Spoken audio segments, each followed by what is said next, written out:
Дөңсө жерлерге суу алып чыгуунун бир жолу чаркпалек. Чаркпалекте суу сүзүп алчу сүзгүч, чоң темир чөмүч кызмат кылат.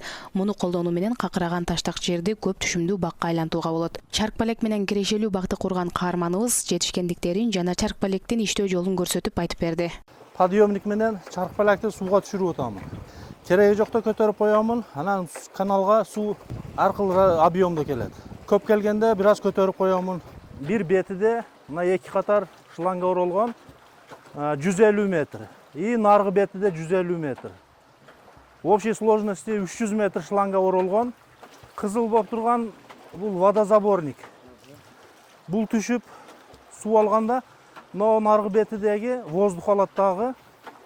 Ошону менен суу өзүнө өзү түртүп, мына шлангалардын ичинде давление пайда болуп, и суу дальше кетет. Огородко, поливке кетет. Бизде бу жерде высота 35-40 метр. 35-40 метр жерге ушу сууду чыгарып берет. Азизбек Абдуллаевдин үйү Кадамжай шаарынын четинде дөңдүн боорунда орун алган. Бул аймакта жер тартыш болгондуктан ал бош турган какыраган дөң жерди өздөштүрүүнү чечкен. Бул жер 86-жылдан бери өздөштүрөбүз.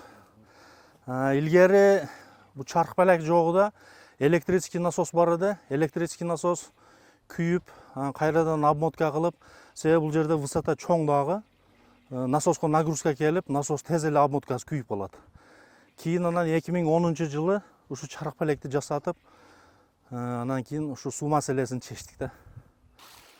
Суу ушундай принципте чыгат. Кайсы участкага кое турган болсоңуз, мына шлангалар менен коюлат.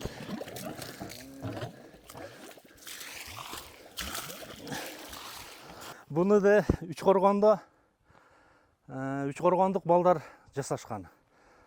Бир кыргыз бала менен бир тажик бала жасаган. Авторлор ошолор болот. Булар ошолордун кызматы. Анан мен буну барып, Чабай тарапка барганымда көрүп калып, сураштырып, бая балдарды таап, мастерлерди. Ушундай суранып, мага да ушундай насос керек, чаркпалек керек, багым ушу каналдын үстүндө жайгашкан десем, анан кийин договор кылып келишип, ушу чаркпалекти кылып беришти. Бул бакчада алма өрүк, гиластан тарта, анжир, алмурут, анар, жаңгак, бий алма, жүзүмдүн бир нече сортун көрүүгө болот. Түшүмдүүлүккө климатта таасир берет. Аба ырайынын өзгөрүүсүнө байланыштуу дыйкан бир канча багын жоготкон. Бул илгери мындай өрүктөрдү эккен эдик. Анан өрүк уже жылыга погода жакшы, климатический условия таасир эткендиктен жакшы мөө бербей койгондуктан өрүк бакты бузуп, азыр мына гүлас эктик. Бозурайган ушу жаткан какыраган таш эди. Таштак жер эди. Ушуну эми суу чыккандан кийин дарак эктик, малина эктик. Ушу суу бар жерде эле андан кийин адам баласынын колу гүлдегендей жакшынакай огород болуп, бак болуп калды.